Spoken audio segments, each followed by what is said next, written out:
I don't know need whether no we're going to be stinking playing the audio. intro again or No, we what. don't need no Probably stinking not. I hope audio. Let's not. go live. Let's go Let's see live. if everybody can actually hear us. If that's No, they can. Yeah, they can hear us. We're good. We can hear us. well, welcome everybody. We have a interesting show today. I want to apologize in advance. Most of a huge chunk of the United States is having some pretty severe weather in terms of heat, or then when too much heat, you have huge storms. There is a huge storm right now in Madison, Wisconsin, to go along with the fact that yesterday our power station in two different places very loudly exploded. Thankfully, nobody was hurt. But if I drop in the middle of the show, now you know why. Yeah.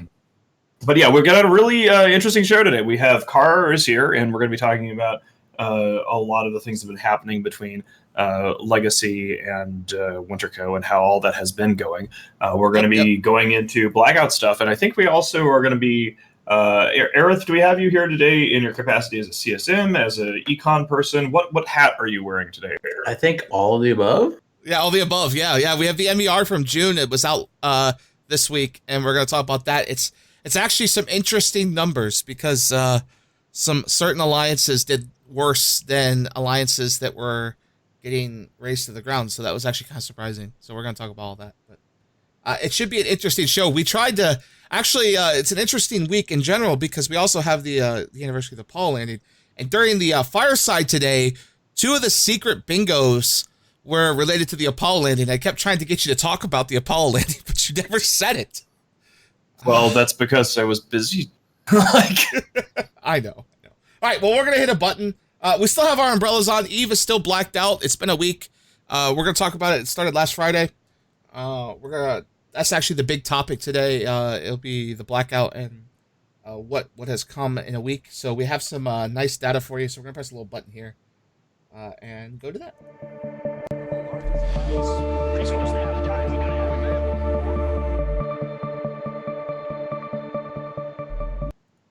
All right, I'm going to do some quick shout-outs here because we forgot to do this earlier.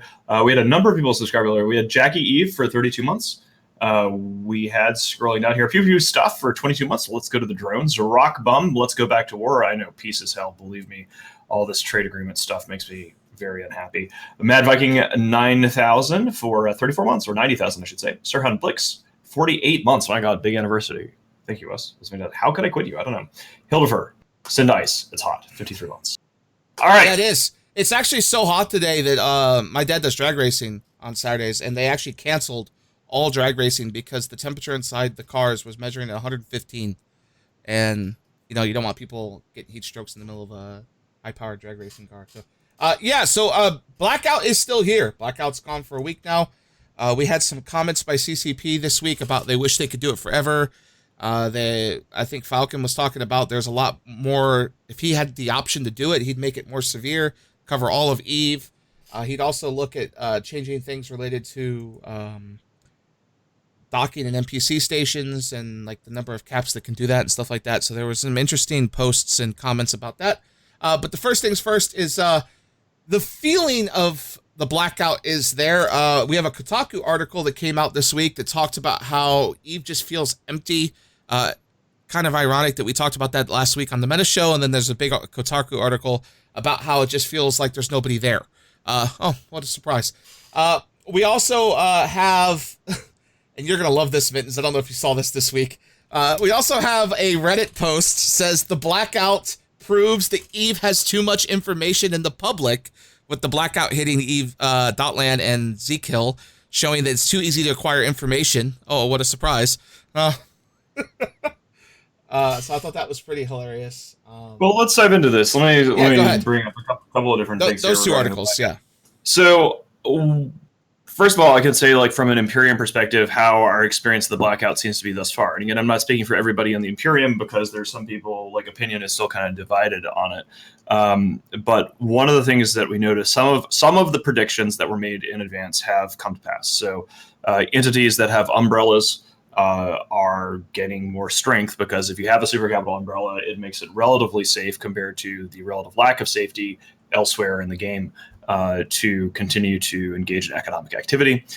We noticed very rapidly that hunters kind of stopped coming to Delve in nearly the numbers that they had been before, because in an umbrella environment, it's a lot easier for people who have umbrellas to set the kind of traps that only hunters could really set up beforehand, before the blackout. I mean, not exactly that way, but essentially it's a lot easier for you to set up traps for the hunters, and we stopped seeing nearly as many hunters even bothering coming to delve within the first 48 hours. Like, there was a fucking nosedive in it.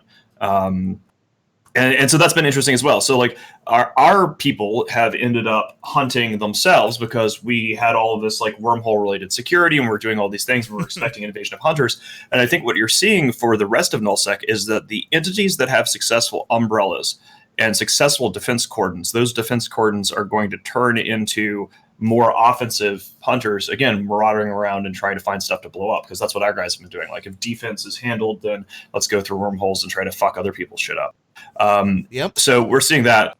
Definitely a lot harder for people to do subcapital ratting and mining across the game, right? In nullsec in general, I think that people are still kind of like tightened their butt cheeks.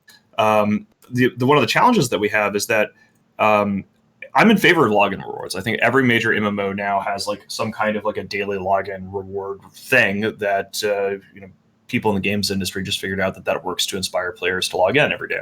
So I have no problem with CCP adopting that kind of model. One of the challenges that we have from like a data perspective is that the timing of the free skill point event this week has kind of ruined the independent data about the login impact of the blackout or lack thereof.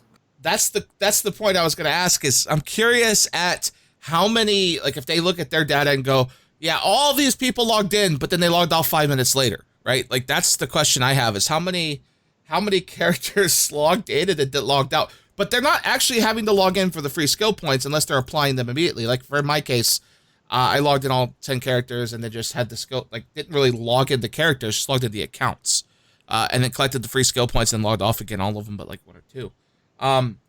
We do have Career here. Career's pretty awesome, and he likes data, and he gave us some wonderful data, and I'm going to link this here in chat, and he's going to talk about it, based on kill activity during the blackout and then during the Triglavian event in all of 0-0, all of low sec, high sec, and so on. So Career, go ahead and tell us about this. What data did you notice?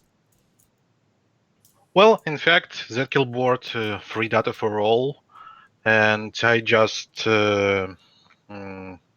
remember that I did same investigation, and I don't know, 2 years ago about, screams about if dying. I just check kill mails in last, I don't know, couple of months, and it was pretty clean picture that yes, online going down, but a lot of kill mails going up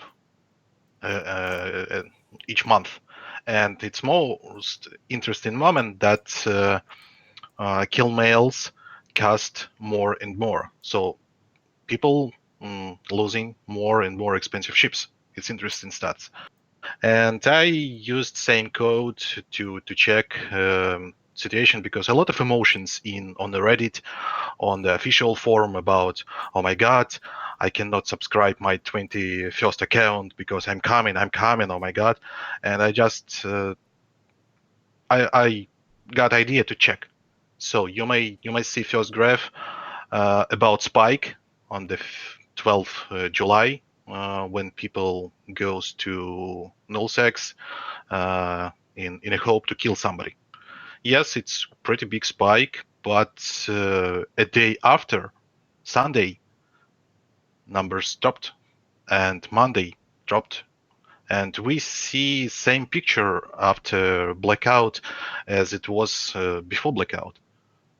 That's really interesting, because you're looking at something that is inarguable, right? Like, you can't rationalize a kill mail one way or another. And so, like, if the graph activity things go back to normal, or what's going to be interesting with these graphs here, like looking, and again, it's a very small sample size from like the normal rules of statistics. Like, we only have only have a week, like a week or so of blackout stuff. But it is going to be interesting to see if those numbers trend now below the baseline pre-blackout in terms of the amount of kills made. I'll tell you, from my questions I had about this, and of course this is really awesome to look at, maybe even Aerith can comment about this, is that if you look at what gets killed, the VNI didn't see this gigantic spike out of what looks like normally dies on a daily basis. If you look at like all the way up to a month prior, VNIs were still dying at 330, 340. You'd think with the blackout that you're going to see 500-600 of these dying because there's no local, and if they're AFK, like truly AFK ratting, which is what the VNI is good at, they would die more, and you don't see that. What was really nice is seeing how many Sabers died. Over 238 died during that day, which was kind of interesting to bring up the point about you saying the hunters died. More people are hunting in Sabers, looking for targets, and it looks like the umbrellas went out, and this graph kind of shows that a bit. You could see places that, like everything kind of gets back to normal when the umbrellas realize, hey, we can actually hunt the hunters and surprise them just as often as they would surprise us, which is pretty awesome.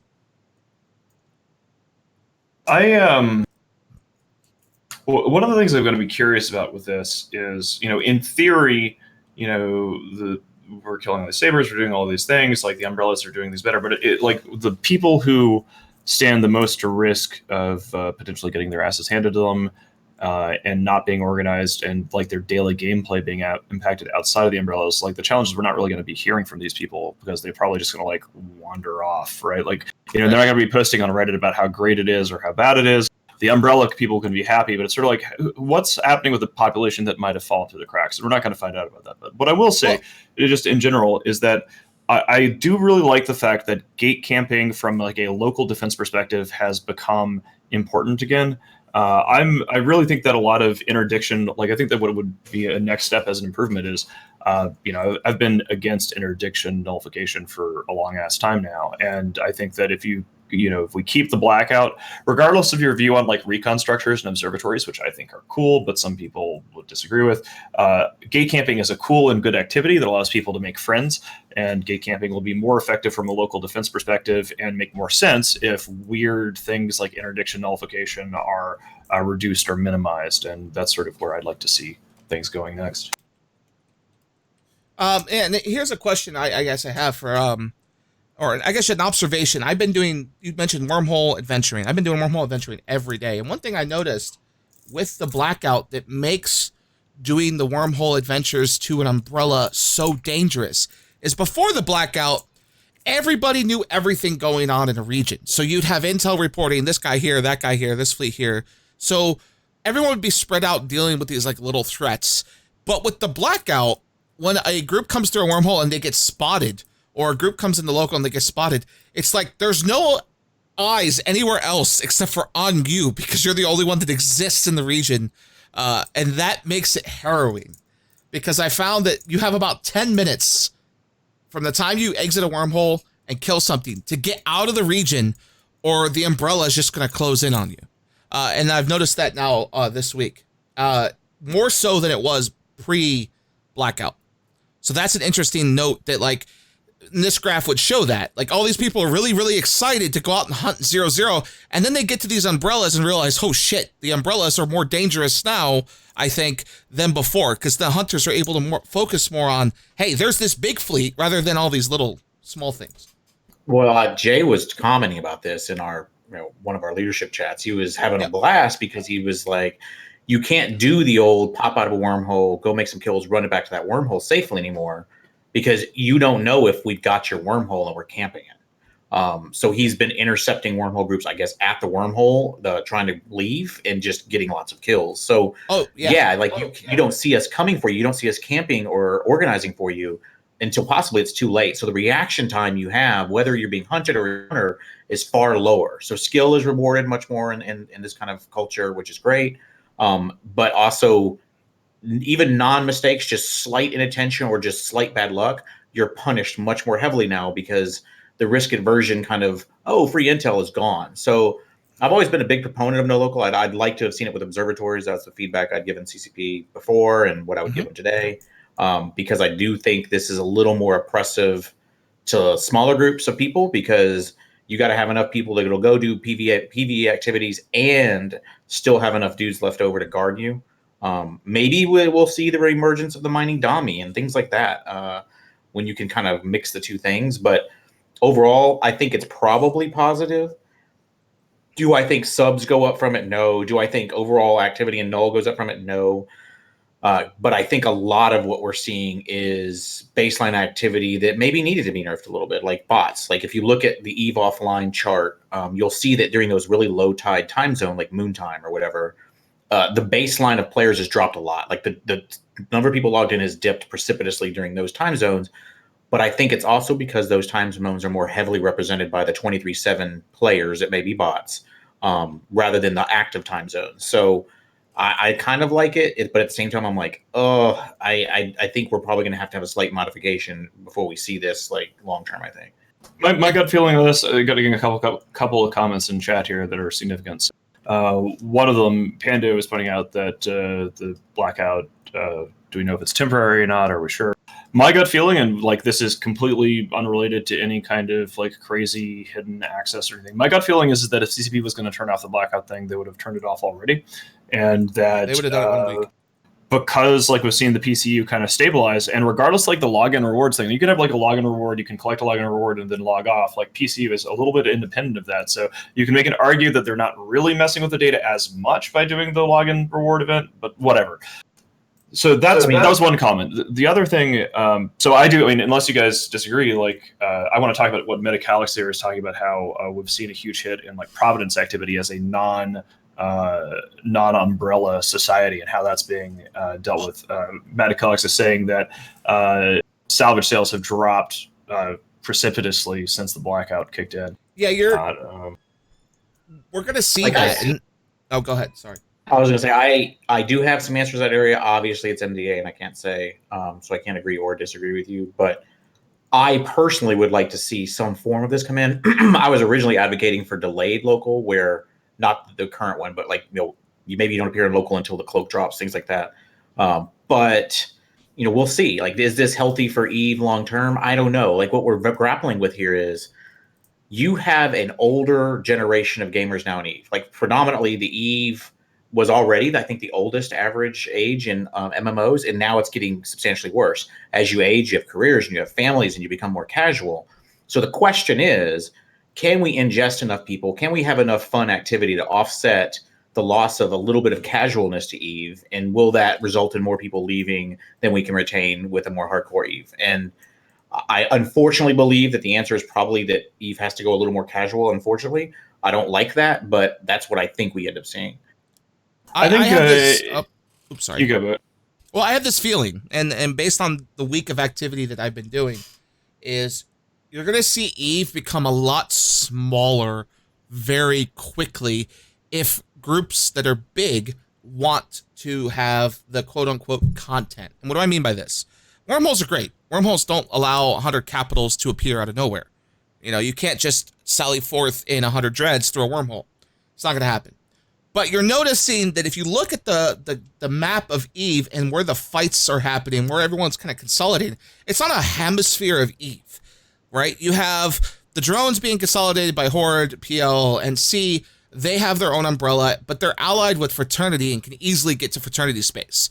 We're allied with Legacy. We can easily get to Legacy space. So you're seeing this like half of EVE, so EVE shrunk in half, where the fights and the wars are going on.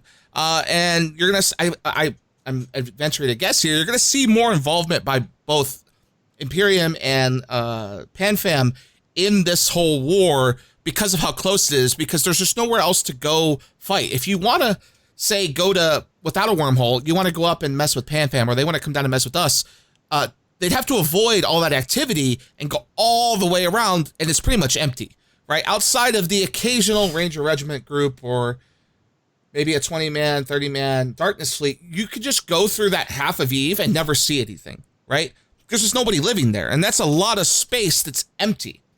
So I think going forward, you're not going to see as much war as you would have with local, because there's just there's a half of EVE's gone. Like, nobody's playing in that half of the game. I mean, you're seeing the occasional kill mail, but you aren't seeing Rorqual deaths, supers, and ratting carriers. You're not seeing those in the north and the east, or west now, I guess. Basically, from Cloud Ring to Veil the Silent, you're just not seeing any activity, at least from what I've seen on graphs and charts that people have shown me.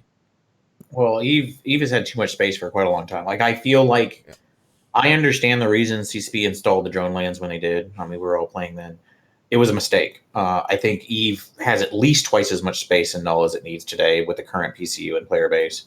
I think CCP is going to be willing to go and delete space or do something to make that smaller? Probably not. I've been advocating for something like a Eye of Terror where you could spend $1 trillion ISK or something and build some sort of gate to enemy space as a beachhead, and you could fight over the gate and try to push through and siege things, like some sort of way to increase friction between players. But yeah, we're not going to see an Eve where we have a lot of density in those regions. There's just no reason to. We don't have enough players right now, and we're not going to anytime soon.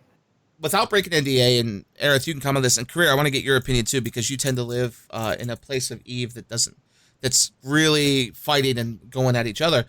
Someone said, I think it was Kunmi, one of the Goon leaders, suggested the idea that put up 2 Stargates, or actually in this case 4, but 2 routes.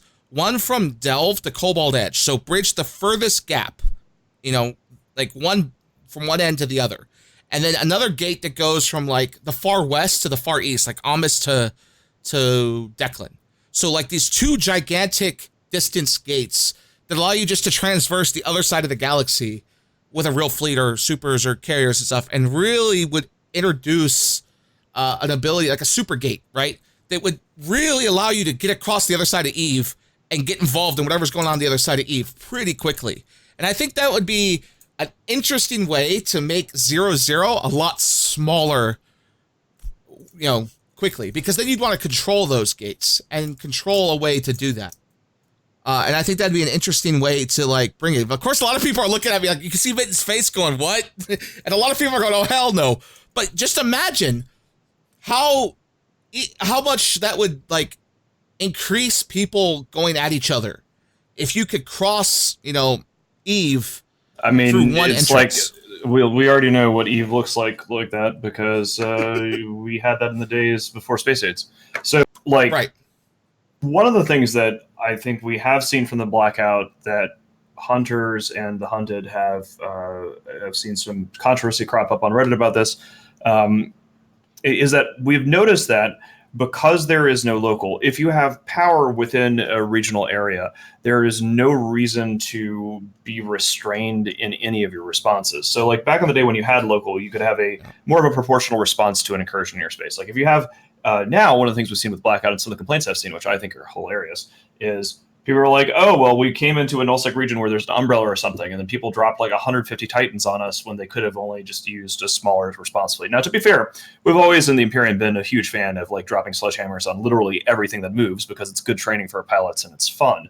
But one of the things that I think there was this idea amongst the people that were really pushing for the Blackout from a like old mecha gold hunter kind of perspective, that there is going to be paradise, that it will be prancing through the trees in the forests within deeper nullsec, and hunting rorquals and everything would be sunshine and roses. But instead, because you can't necessarily know how many forces the enemy has, you kind of have to respond to almost every threat as if there's a dread bomb lurking behind it. So there's no incentive. Like before, even if you didn't have an incentive to be restrained, you could afford to be restrained in responding to an incursion. Right. But now there's no reason not to drop the hammer as hard as possible every time, because you don't know if you're dealing with a stealth bomber gang or a hidden fleet in waiting. Yeah, well, I would say Omeka's been pretty public now, saying like he believes this is only good for Abelos. Like that Blackout by itself is not a good thing for nullsec. If you're trying to look at it from like an anti-empire thing, all it does is reinforce empires. So he's been pretty vocal about that. I think he's right. Like I'd love to see something a little more balanced, but at the end of the day, am I going to look a gift horse in the mouth and cry about goons having a greater power disparity? No, I'm not. I'm still an Eve player. Career, you haven't said much in a bit, so I want to bring you in on this and ask your question. XIX, you guys deal with a time zone kind of out of the ordinary, near downtime, along with our Chinese players in like fraternity and such. What's it been like for you guys in the Blackout? Because you guys have a pretty sizable group that can create your own like umbrella. What's it been like for you guys? Well, in fact, people crying. A lot of them, but we're working on it because the galaxy changing, right? And I'm happy to see that we are more I don't know active than fraternity, for example, because all current war they attacked us by I don't know, some hybrid groups, for example, Infinity Avengers or something like that. And I saw about, I don't know, probably 5 or 6 drops from Fraternity in general. And that's why Blackout is not so dangerous for us. But from other side, we are pretty effective. We killing about, I don't know, 2 carriers, almost 2 carriers in Detroit only each day. And it make them pretty unsafe in current war. So I Uh, can say that we trying to adapt more than then, and we'll see. Maybe you can comment on this. Someone told me this week that going in for the meta show is that Fraternity has restricted their space, had kind of like a rule where if you want to use oracles or supers or carriers, you have to do it in a specific place, and that place will be protected. And that if you do it outside that place, they're not going to care if you die or survive, and they'll probably kill you themselves. Is that true? Yeah, I heard something, and there is another thing that they have SRP for carriers, super carriers, and even oracles who die in green light in state when writing and mining allowing, and they Oh. making it. So like if someone dies and they're trying to save someone but it dies anyways, they'll reimburse them. Yes. That's interesting. That's got to be expensive though. That's got to cost a lot if you're losing super ratters that are maybe fit badly. No, But I guess if you have I mean, think about it. You're trying to do income preservation at that point. Like you want your people to feel secure enough to get out there and rat, so your tax income stays high. So they're probably just preserving income that they would lose far more if they weren't doing. Yeah, Maybe you're we could trying do to that. use your alliance wallet to feel people better, for example. Yeah. Okay, so that's enough about Blackout. The MER came out. We're gonna shift here. June MER is out. One thing I noticed, and this is a link here, and Aerith, you could probably talk about this. And of course, everyone's gonna say, "Oh, it's the Blackout," but remember, June MER ended a week before the Blackout. There's two interesting values here. One is ratting, one is mining, and a lot of people brought this to my attention. That during the month of June, again, we were full on more getting ready to come home because of the Triglavian thing, is that Delve was dead. Like, holy shit. I haven't seen Delve this low in 3 years. Aerith, take it away. What happened here? So, I mean, it was war. And we were fully deployed. There was no umbrella in Delve. And we told everyone, stay docked, go either participate in the war, participate in the Steam sale, play other games, whatever, but don't be stupid and just get self-killed needlessly. And so this is different than what we had done in previous wars where we had maybe deployed all our supers in different directions at the same time, but the shields were back in a couple days type thing. So you didn't really see a large impact on the MER. Whereas this time it was the full month. I mean, it started a little before that and ran after that. And there was nothing. There was no supers or titans protecting anyone within Delve. So war rolls were not really safe to go out at all. And everyone just kind of either participated in the war or stayed docked and did something else. And so this is the first time you've ever seen us turn off mining and ratting in Delve, essentially. And you can see that very clearly in the MER. It was a very conscious decision on our part. There was some talk internally, about we were going to originally pull back the shields after second keep dropped. So we dropped we wanted to drop a keep close to their border, and we wanted to be able to cover that with all our Super Titans. And then we were like, well, we should probably take shield back. And then we're like, let's just steamroll. We're rich, whatever. And that's how that played out. Yeah. One thing I noticed here, and I want to point this out, and if you look at the pictures I linked, you can see this. One number that's really spooky, and I say spooky because just to give you an idea of just how dead this region is. Period basis, 6 billion in mining. Fade, 89 billion in mining. To give you an idea of how little income that is, just in Fade alone, that's $1 billion a system a week mined. That is crazy considering one Oracle can do that in a few hours in Delve. Just how dead that region still is, even those two regions after the war has been over in Declan and now a year, right? It's been a year since the Declan fight. Well, So, I mean, this sort of goes back to what we were talking about a few minutes ago about there being too much space. Like, one of the things that was interesting about NC Dot and PanFam in general relocating to Malpay was the question of what is to be done with, like, much better regions than Fade and Pureblind, but regions like Vale and Tribute. And the funny thing was is that nobody wanted them. Like, in terms of the great powers, the adults in the room, the smoke-filled back room full of assholes that everybody hates, whatever you want to call the autocrats, nobody who would normally be imperialist style divvying up the pie one of those fucking regions. And, you know, Fade and Pureblind are like rounding errors because they're garbage. One of the concerns that I've always, and I don't remember, maybe I was told this when I was on the CSM, I'm not under NDA anymore, so it doesn't matter. But legacy code was such a problem within EVE Online, the game. We were talking about like deleting space. Some people have talked about adding space. One of the things I've always been very much in favor of to make content more interesting across the game and make nullsec more vibrant is always to add, like, within NPC, you've got NPC Geminate, NPC Pureblind, NPC Delve. Is I think that every single nullsec conquerable region should have a nest of NPC nullsec within it to make it easier for raiders and hunters to do dread bombs and, you know, set up shop and, you know, how do you go harass Amist, right? But one of the things that I don't know is, does CCP even have the capacity code-wise to alter the map without blowing up the game? Because, like, one of the reasons why they did Citadels, functionally speaking, I think, is because they had no idea how the POS code worked, because nobody who was around when the POS code was coded was still with the company. I'm not sure if that's true or not. That's just my impression of it. I think they could, right? Because didn't they add Black Rise in the last 10 years? I mean, that whole region was added, right? Right in the middle of LoSec. It adjusted all the connections and all that. Right. They have the ability to add regions. It's a question of, I don't know if they have the ability to take an existing region and turn part of it into NPC. So, like, I don't know if that, like, I don't know if when I say things like, hey guys, we should totally have NPC nullsec in every, at the heart of every nullsec region to make the game more vibrant. I don't even know if that's like a realistic ask, because I don't know if CCP has the capability of it. And if they didn't have the capability, they probably wouldn't admit it. So who fucking knows? Billy points out that didn't the POS code guy die in a car accident? I have no idea.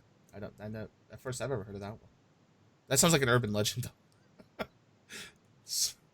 I don't know. That's something I've pushed for a long time, years. Is that NPC 00?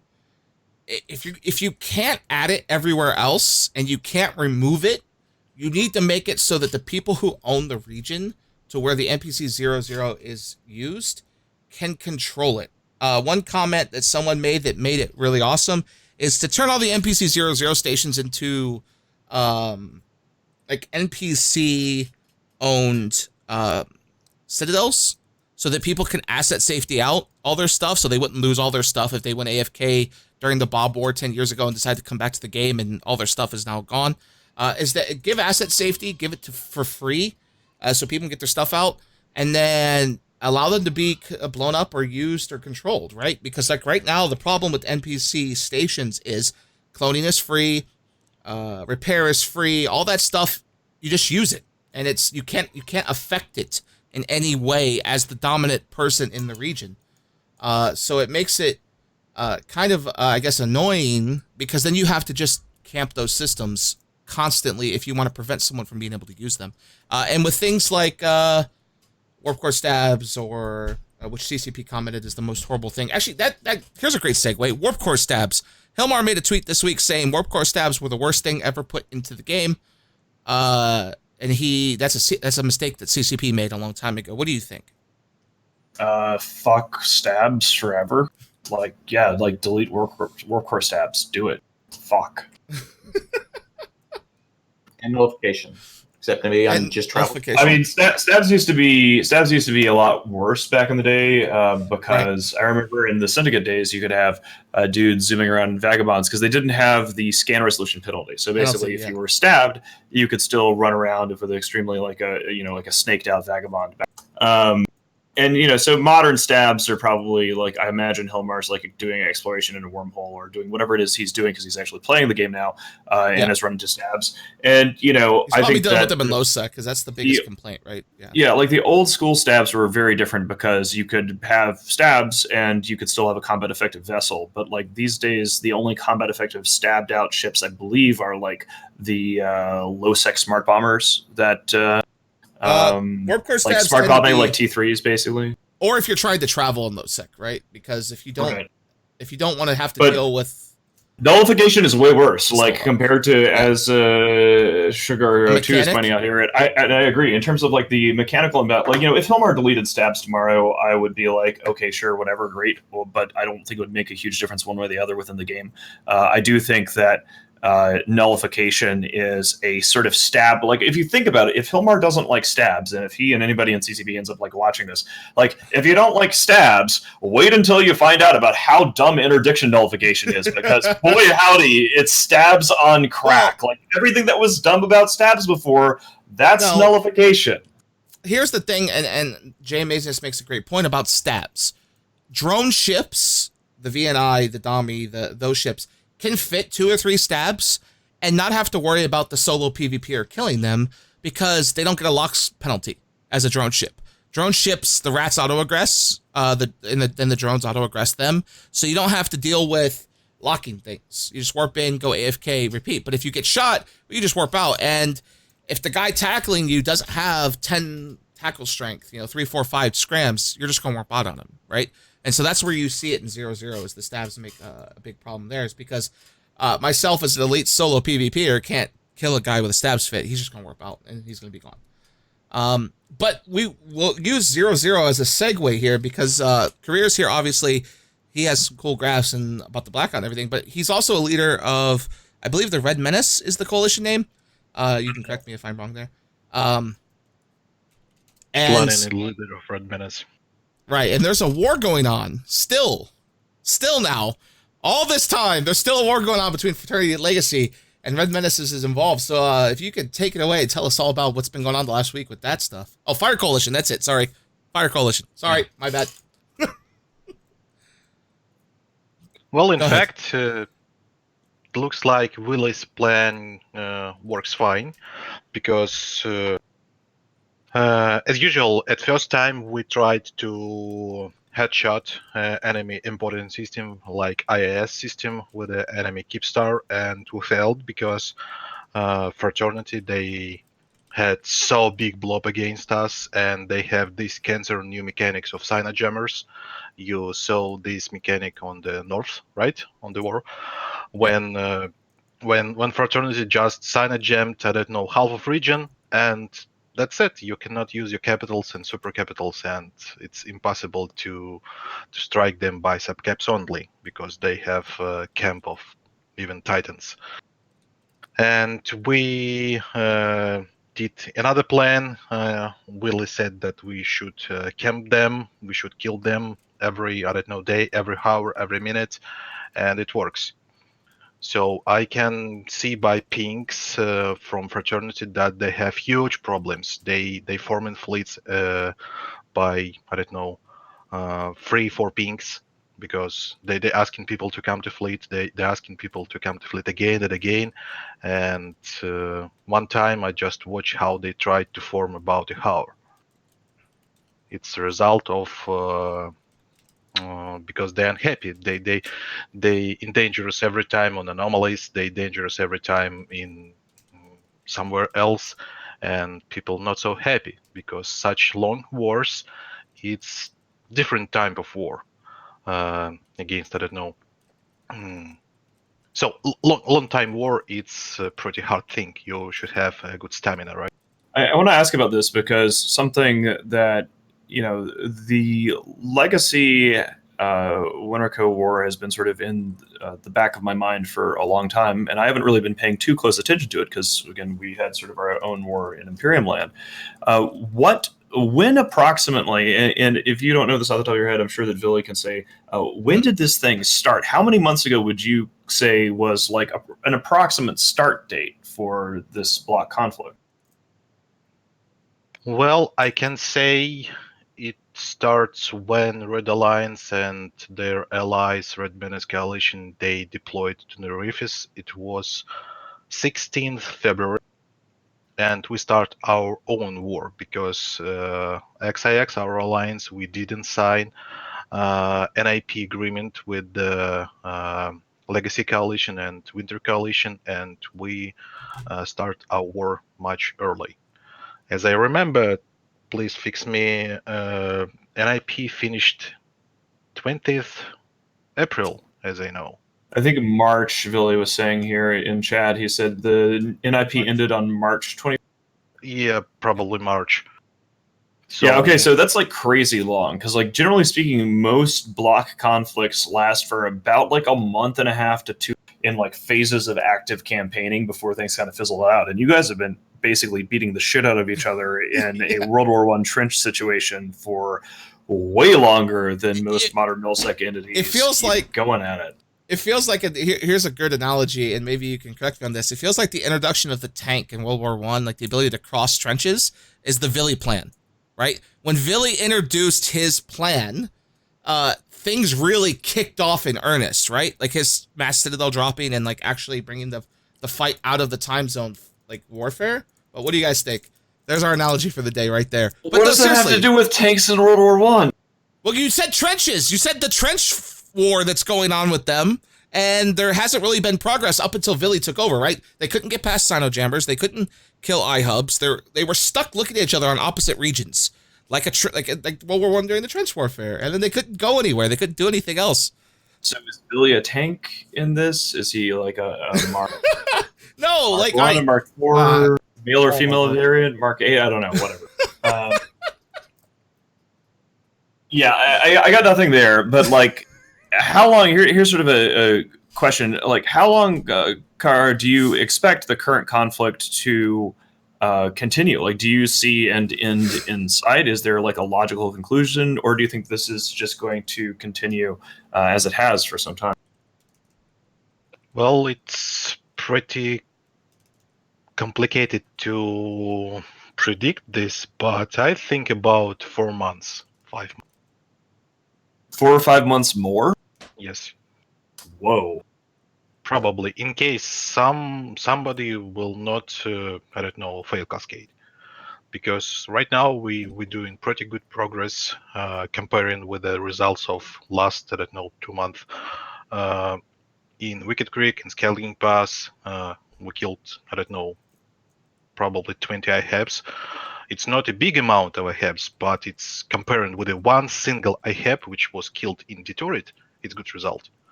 And that's a good progress.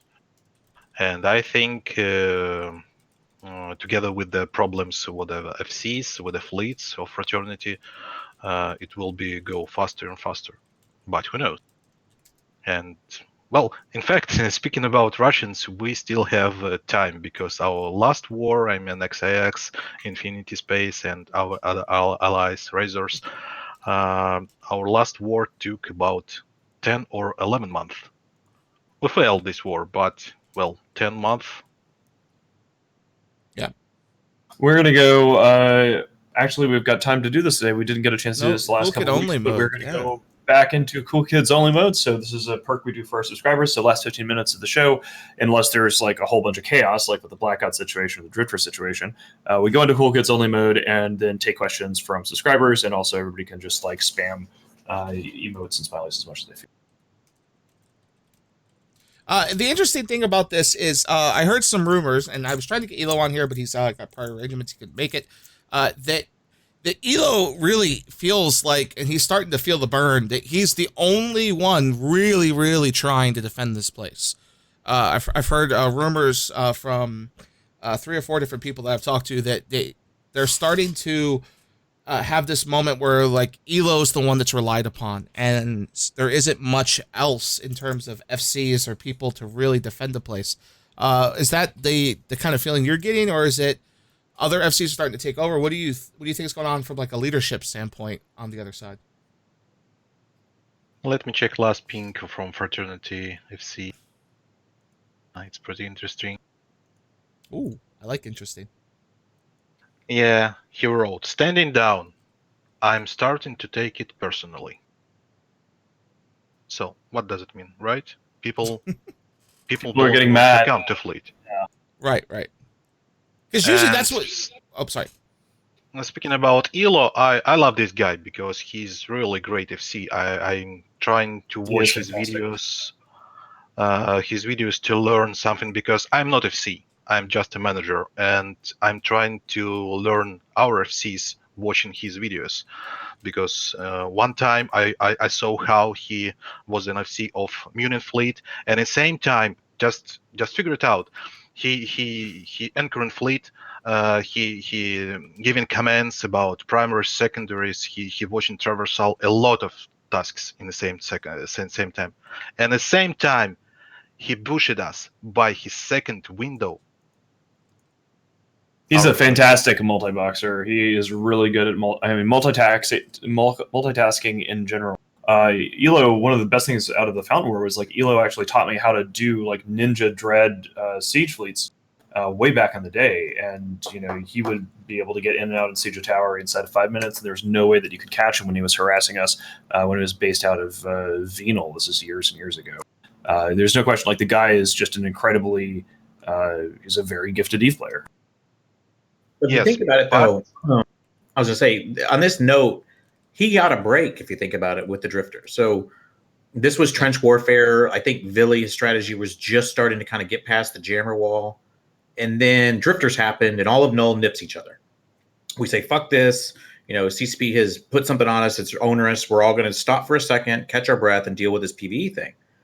So he got a break. So it makes me wonder if you were really close to cracking them, like within 30 days, and morale drops, and if you're still going to be able to do that within 30 days, or it's now going to take an extra month because they had a breather. So it's interesting how much that's going to impact the meta.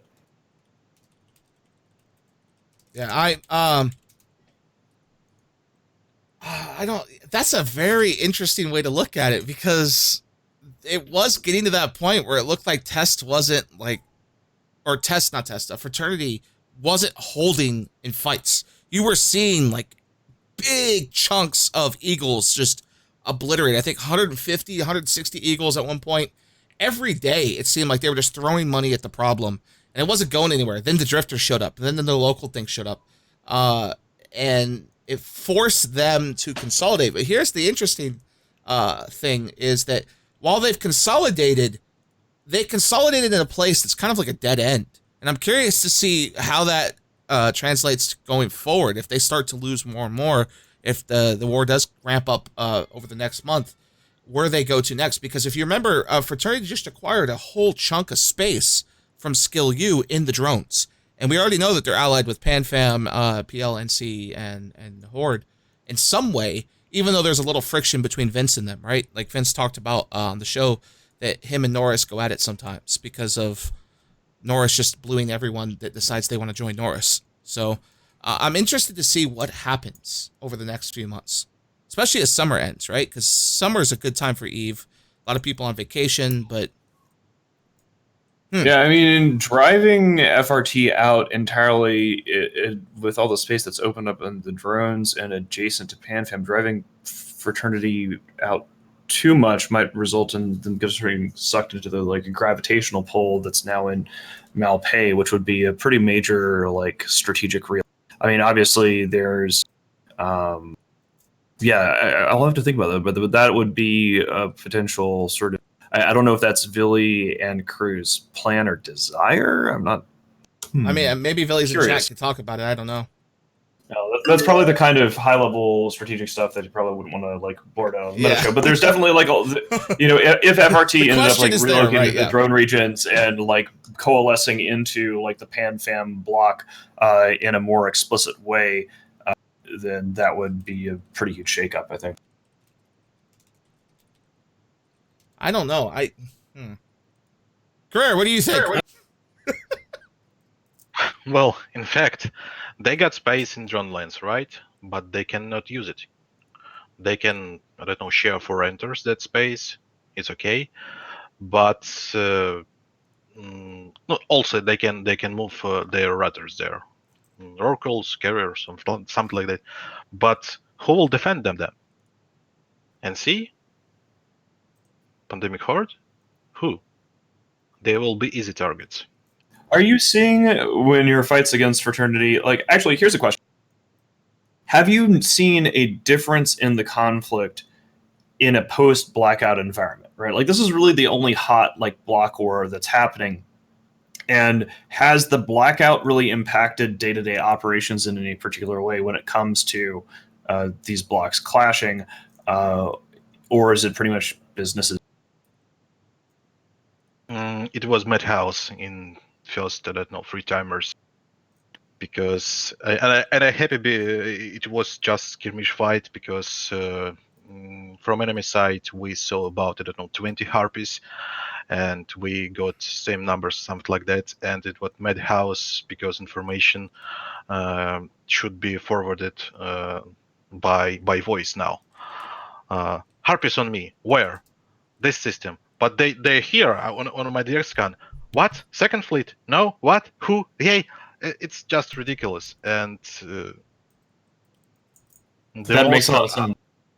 Most interesting thing of Blackout that, for example, for guys who go into nullsec to kill somebody, it's just fun when you have roaming or something like that. It's fun. Agree. It's very interesting thing because it's dangerous space. Well, but when you must go to timer or defend your timer, it's just nightmare. And well, we'll see. That's an interesting point, and I imagine that people haven't really experienced the blackout at that level yet because there simply haven't been that many like traditional fleet combats. There've been, but like coordinating multiple fleets across multiple systems. I think that people in time will adapt because you've got to sort of change the scouting culture and the way that people identify themselves on comms or where they are and things like that. But yeah, right now, being a madhouse, that's a fantastic description. Interesting. Okay. I don't want to interrupt the show. That Billy may not be on the show chat anymore because he's busy trying to kill some dreads. Because a Leviathan just got killed by a 35-man goon roaming fleet that just happened to have dreads waiting to help it. So there was a small roaming gang of like 35 assault frigates that went out earlier, and I thought that's someone just having fun. A Leviathan in hell landed, and the Leviathan just got vaporized by a bunch of dreads that appeared out of nowhere. So is it a corp op or is this space? Yeah, it was a Shadow State corp op. So it was an all ping for like dreads and immancy. I'm like, well, I guess we did a good job, boys. And DR5, a great system for Dead Titans at that. That's so yeah, a Leviathan died in DR5. Yeah, and a Hell may be dying. So that's just what I was. Damn it! I still have a fucking Nalgafar right there. I could have participated. Yeah, it is kind of interesting because, like, a lot of times the Imperium at war deploys, as most people now know, SIGs and squads in a whole bunch of different locations, and we soften up targets for, like, the next war. But, like, after the Drifters kind of put a stop to our most recent little northern adventure, we haven't really been, like, going after anyone in particular, which means that I myself have had kind of an interesting experience, which you guys just got to see live there, which is basically like, wait a second, our guys are where? Blowing up what? You're going to like this. So it looks like they dropped a solo dread. The Leviathan dropped into Doomsday because he's not boson fit. Usually Leviathan's fit this way, fit bosons. He's fit with like a kinetic like target Doomsday. So it looks like he Doomsdayed a dread and then appeared 16 more dreads and killed him. So yeah, roaming random up. So yeah, people that's why I will be revealed by the blackout. I'll be revealed by the blackout to be merely a figurehead who has trotted out on Saturdays to run my mouth with talking points handed to me by my betters like Aerith and the rest of the Star Chamber, because I have now finally been revealed to know nothing about what is happening in my own alliance. Because again, wait a second, what? We have dreads. Well, that's the thing. Okay. I saw Pittsburgh go fleets limited to 35. We want to get a fight. I'm like, oh, it's just if Pittsburgh did it. Good hunting on them, and good luck, and God bless. Well, that's why Billy's not in chat right now. Billy's trying to kill dreads. I think that's the first time you've ever said Star Chamber in public. And no, he's said it. Like I have no idea what you're talking about, and you shouldn't be highlighting it anyway. You should just that's the funny part. Now everybody's gonna be all like, "Oh, Aaron's talking about the Star Chamber. What's that?" But yeah, there. It's a great thing from a movie that I've never seen. So, The Star Chamber from? I don't know where that's from actually. Where is that from? I give up. We are out of time. Almost out of time. No, I'm not gonna. You fucking Google it. It's a. Never mind. I'm going to just for you. I was trying to get you to talk about what that is, where it comes from, but anyway, you're not. Dude. Anyway, Douglas, come on. Oh, Billy says, "Okay, here we go. We're at a small." I was just trolling about not knowing what it was. if my face palms were Billy, drinking just game, messaged me and everybody would says- be very drunk. That is absolutely true. Billy goes, Titans doing dumb things outside Umbrella again. So yeah, I want to say credit though to Boat because previously I was kind of face palming and making jokes about the tank analogy, but I didn't think I'd really understood enough about the nature of the legacy conflict and how long it had been going, and really all the particulars there. And after I had kind of like made fun of Boat because Law World War I analogy, a number of people popped up and said that it's actually a pretty decent analogy. So I do only want to make fun of Boat when the analogies don't really apply. And apparently a lot of people thought about it, and it's not a particularly bad analogy. So go you Boat. My apologies. Another analogy I was going to make too was the World War I Christmas peace between Germany and the Allies, because during Christmas Day in World War I, they all drank together, hung out together, and like all the commanders got really angry, but they just sat there chilling. And it reminds me of the Triglavian thing happening, where all of 0-0 gets together and goes, "You know what? Fuck you, CCP. We're gonna go hang out. We're not gonna shoot each other for a week, and we're going to work together." So the Christmas truce is the Drifter menace. So that's the second analogy I was going to make, but I didn't want to because you look like you were like surprised and weirded out. So, but we're out of time. So this is I'm tempted to go off on this whole thing about Trotsky telling the Russian line to fraternize, and all this other sort of stuff. We'll call it there before it gets even dumber. We are now out of time, as Marana points out here in chat, and thank God that we are before it gets even dumber. I want to thank everybody for coming here this week, and thank you to our guests, thank you to Aaron, thank you to Carr, and appreciate everyone who has subscribed and joined the Cool Kids, everybody who has not and might join the Cool Kids at some point. Before we go, I don't mean to interrupt, but I forgot to I keep forgetting to talk about this during every show, but we are giving away a blue microphone at the end of this month, and there's a way to get into it if you watch this show, if you follow, subscribe, whatever. Click the link. I just did ! Giveaway. You can see it right there, and it tells you exactly what you need to do to win a Blue Yeti Nano, which is their little microphone that's really awesome. And then also next week, we have some guests lined up, very potentially, that I don't think I've ever been on a show, period, let alone this show, and they're pretty controversial guests. So I'm looking forward to that, and that'll be interesting to see. I tried to get them on this week, but they had plans with other things, so they couldn't make it this week. So, all right. Well, thank you all for coming, guys, and we will see you all next week. Yep. See you next week. Bye.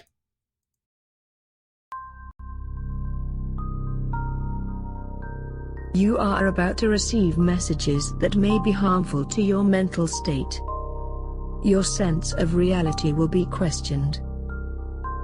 Your view on things will be altered. You are now part of the Meta. The Meta controls everything. The Meta determines what will and will not happen. You are watching The Meta Show.